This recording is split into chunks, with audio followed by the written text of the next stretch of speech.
بس حضرتك من الناس القليلة اللي عرفوا يتصالحوا الجزء الفني اللي جواهم وجزء راجل الأعمال اللي رجله على الأرض، اللي عارف إن هو لازم يفكر إنه الحاجة تعمل دخل ما يعني ليه ولعيلته. إزاي عرفت تحل المشكلة دي؟ من بدري عارف انه عايز يبقى عندي اسره، وعشان يبقى عندك اسره في العالم السينما وانت شابه مم. صعب.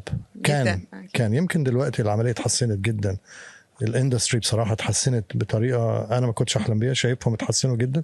ايامها لا، كانت افلام مقاولات وكده، فدخلت في مجالات، يعني اشتغلت ماركتينج في شركات كبيره سنين، عشان عايز افتح بيت، والسينما مش هتاكل مم. عيش في مصر. فلما اشتغلت في الماركتينج اتعلمت الماركتينج جدا جدا.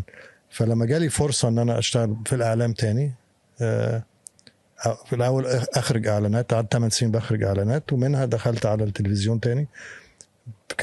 فمن حظي الكويس ان انا بقى عندي رؤية الماركتينج مع رؤية الفن مع رؤية التكنيك مع رؤية مع الإدارة، تركيبة انا سعيد بيها بصراحة.